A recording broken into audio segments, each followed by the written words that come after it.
Imagine a world where the dead could speak, a world where a simple knock on the wall could bridge the gap between this life and the next. In 1848, two young sisters from a quiet New York town claimed they had unlocked this mystery, setting off a spiritual revolution that captivated millions. But was it a genuine connection to the afterlife, or the greatest hoax of the 19th century? This is the story of the Fox sisters, the rise, the deception, and the confession that shook a movement to its core. Welcome to Old Around the World, where we travel back in time to bring historical stories to life.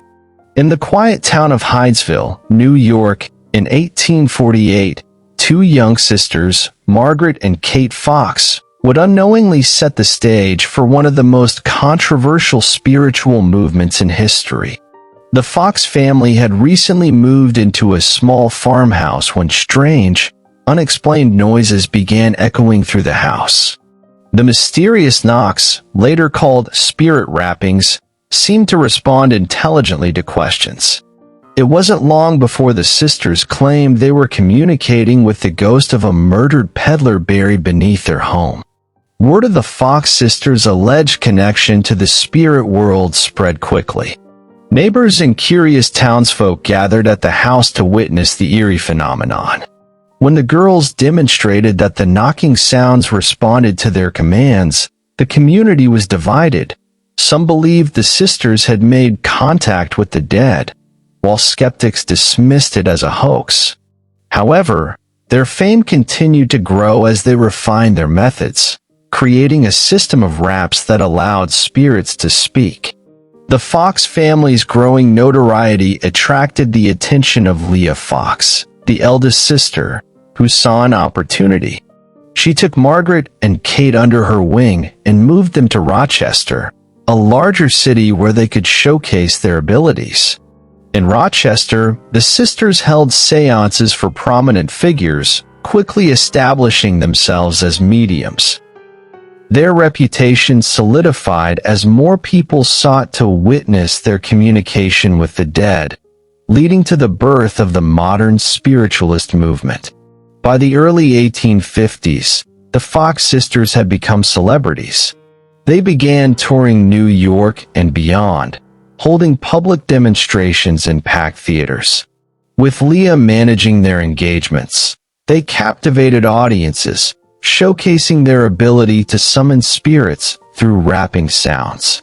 The rise of spiritualism coincided with an era of great social and political change in America, and many people, especially those grieving lost loved ones, found comfort in the idea that the dead could communicate with the living. The sisters' fame attracted both devoted followers and harsh critics. Supporters, including famous abolitionists and women's rights activists, saw their abilities as proof of life beyond death. Some intellectuals, like Horace Greeley, defended them, while others sought to expose them as frauds. Nevertheless, the demand for their séances grew, and soon, other mediums emerged, claiming to possess similar abilities. Spiritualism had become a widespread movement, with the Fox sisters at its center. As their fame increased, so did their scrutiny. Scientists, skeptics, and religious leaders attempted to debunk their abilities. Investigators searched for hidden devices or accomplices, but found no concrete proof of deception. Still, rumors persisted that their séances were elaborate tricks rather than genuine spirit communication. Despite this, Margaret and Kate continued to perform, earning large sums of money and fueling the spiritualist craze across America. While the Fox sisters had gained wealth and status, the pressure of maintaining their act took a toll. Margaret and Kate struggled with their growing fame, and both developed issues with alcohol as a way to cope with the stress. Their performances, once mesmerizing and mysterious, became more erratic, leading some followers to question their authenticity. Leah, ever the business-minded sister, pushed them to continue performing despite their personal struggles. Over time, the skepticism surrounding spiritualism grew stronger. Competitors emerged, offering more elaborate performances, including full-body spirit apparitions and levitating objects. The Fox sisters' simple knocking technique, once groundbreaking, was now seen as outdated. Some began to wonder if their abilities had been exaggerated or if they had been deceiving people all along. Religious leaders also attacked them, claiming their séances were the work of the devil. Margaret, in particular, began to experience deep personal conflicts. She had fallen in love with and later married Alicia Kane, a well-known Arctic explorer who was a vocal skeptic of spiritualism. Kane tried to convince her to abandon her career as a medium, and for a time, she distanced herself from the movement. However, after his death, financial struggles forced her back into the spiritualist circuit. The sisters' personal and professional lives were crumbling, and their legacy was on the brink of collapse. In 1888, Margaret Fox made a shocking decision. She publicly confessed that the entire spiritualist movement had been built on deception. In an interview and later in a staged demonstration, she revealed how she and Kate had produced the rapping sounds by cracking their toe joints and using small objects to create the illusion of spirit communication. This confession sent shockwaves through the spiritualist community, as the sisters had been the movement's founding figures. Margaret's confession was dramatic.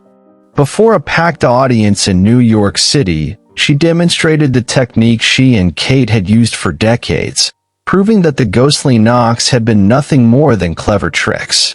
She stated that they had been pressured into continuing the act by their older sister Leah, and that they had been too young to understand the consequences of their actions when it all began. Spiritualists, once their greatest supporters, turned against them, calling Margaret a liar and a traitor. Despite the confession, some followers refused to believe the Fox sisters had lied. They argued that Margaret had been coerced or that she was bitter over the direction her life had taken. Others saw it as the final nail in the coffin for spiritualism, discrediting the movement in the eyes of skeptics. However, within a year, Margaret retracted her confession, possibly out of regret or financial desperation. By then, it was too late. The damage had been done, and the sisters' reputations were permanently tarnished. After Margaret's confession, the Fox sisters faded into obscurity. Their influence had once spread across America, but now they were shunned by both believers and skeptics alike. Without the income from their séances, they fell into poverty, struggling to survive.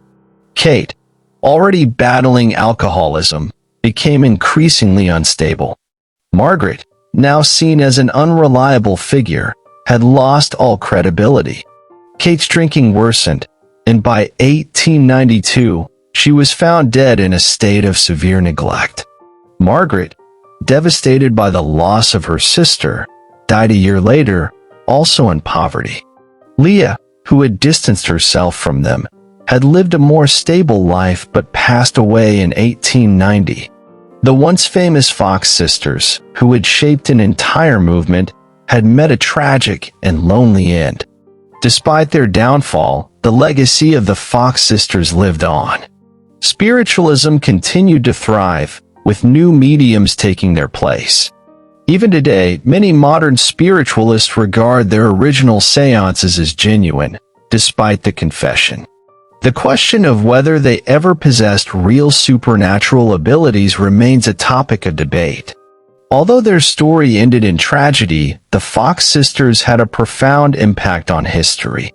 Their rise and fall serve as a reminder of how belief, deception, and human psychology intertwine. They had tapped into a deep desire for connection with the afterlife, offering hope to those in mourning. Even skeptics acknowledge that their performances helped shape the spiritual and paranormal landscape for generations to come. Spiritualism, despite being widely debunked, did not die with them. Many mediums continued their work, using more elaborate methods to convince audiences of their supernatural abilities.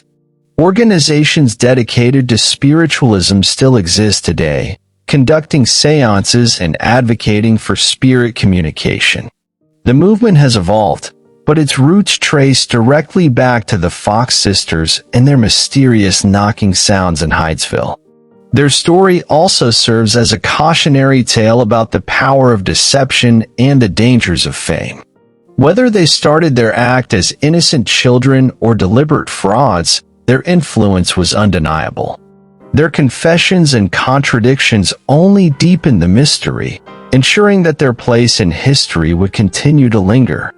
The Fox sisters' tale is one of belief and betrayal, of hope and heartbreak. Did they ever truly communicate with spirits? Or was it all an illusion? Perhaps we will never know the full truth, but their legacy as the pioneers of spiritualism remains undeniable.